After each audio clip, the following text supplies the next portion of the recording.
بسم اللہ الرحمن الرحیم. ناظرین میں رفیق مغل اور آپ دیکھ رہے ہیں Gujranwala news network. Punjab حکومت کی جانب سے ایک ڈپارٹمنٹ بنایا گیا تھا، کاؤنٹر ٹیررزم ڈپارٹمنٹ، جو کرائم کو کنٹرول کرنے کے لیے تھا. آج ہم آپ کو بڑی اہم چیز بتا رہے ہیں. سی سی ڈی گجرانوالہ نے جو کارروائیاں کی ہیں، یہ چند گھنٹے پہلے فیصلہ کیا گیا تھا کہ گجرانوالہ کو منشیات سے پاک کرنا ہے، پورے ریجن کو منشیات سے پاک کرنا ہے. اور چند گھنٹے کے بعد ہی ہم نے دیکھا ہے کہ ایسا کریک ڈاؤن کیا ہے.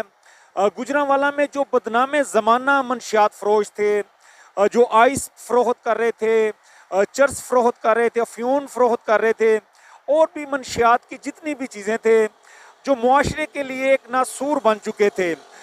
بہت بڑی تعداد میں ہمارے نوجوان ایسے تھے جو نشے کی لت جن کو لگ چکی تھی ان لوگوں کی وجہ سے.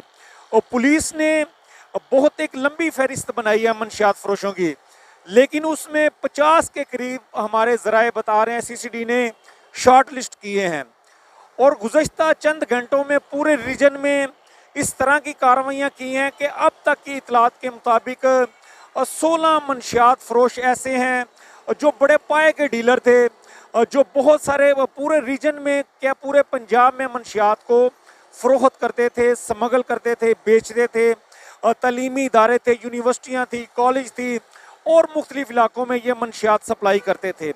ان کو گرفتار کیا ہے، اور ان کے جو دیگر ساتھی تھے ان کی گرفتاری کے لیے مختلف جگہوں پر چھاپے مارے جا رہے تھے. اسی دوران ان کے ساتھیوں نے فائرنگ کی ہے، پولیس مقابلہ ہوا ہے، اور اس مقابلے میں اب تک 16 بدنام زمانہ منشیات فروش مارے جا چکے ہیں، جن کا تعلق گجرات سے ہے، گجرانوالہ سے ہے، سیالکوٹ سے، حافظ آباد سے، اور منڈی بہاولدین سے. یہ 16 کے 16 ٹاپ پر یہ منشیات فروش تھے. آپ یہ کہہ سکتے ہیں کہ یہ 16 لوگ نہیں مارے گئے، 16,000 لوگ مارے گئے ہیں، کیونکہ ان کے نیچے بہت سارے ڈیلر تھے. پھر وہ آگے جن علاقوں میں منشیات فروشی کا دھندا کرتے تھے، منشیات سپلائی کرتے تھے، پھر آگے نوجوانوں تک پہنچتی تھی. یہ 16 لوگ مارے جانے سے کئی ہزار لوگ منشیات سے بچ جائیں گے. یہ وہ لوگ تھے بدنام زمانہ. اور ہم نے دیکھا ہے کہ گجرانوالہ کے جو شہری ہیں وہ سی سی ڈی کی اس کارروائی کو سراہ رہے ہیں، اور شہر کے لیے بہت بڑا اچھا فیصلہ قرار دے رہے ہیں. بالخصوص نوجوان نسل جو ہماری نشے میں مبتلا ہو رہی تھی، اس میں نہ صرف نوجوان لڑکے تھے بلکہ اس میں بڑی تعداد لڑکیوں کی بھی تھی، خواتین کی تھی، جو نشے میں اس نشے کی لت جن کو لگ رہی تھی.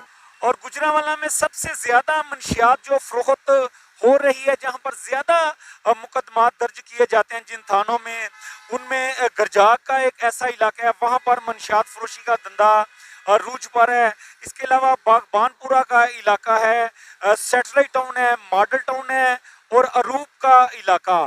اندرون سٹی میں یہ وہ تھانے ہیں جہاں پر سب سے زیادہ منشیات جو ہے وہ بیچی جاتی ہے. پیپلز کالونی کا بھی ایک ایسا تھانہ ہے جہاں پر بہت زیادہ مقدمات درج کیے جاتے ہیں منشیات کے حوالے سے. اس کو گڑھ مانا جاتا ہے. تو منشیات کے خلاف ایک بہت بڑا کریک ڈاؤن شروع ہو چکا ہے. میں نے آپ کو بتایا کہ 50 لوگوں کو شارٹ لسٹ کیا گیا ہے. یہ 50 لوگ وہ ہیں جو بہت بڑے ڈیلر ہیں منشیات کے. تو 16 لوگوں کو تو مار دیا گیا ہے سی سی ڈی کی جانب سے، 16 لوگ آج مارے گئے ہیں. تو منشیات فروش جو ہیں وہ اپنا قبلہ درست کر لیں، یا پھر وہ اپنے انجام کو پہنچنے کے لیے تیار ہو جائیں، کیونکہ اب گجرانوالہ ہی نہیں پورے پنجاب کو منشیات سے پاک کرنے کے حوالے سے فیصلہ ہو چکا ہے، احکامات آ چکے ہیں، اور اس پر فوری طور پر عمل درآمد بھی کیا جا رہا ہے. خدا حافظ.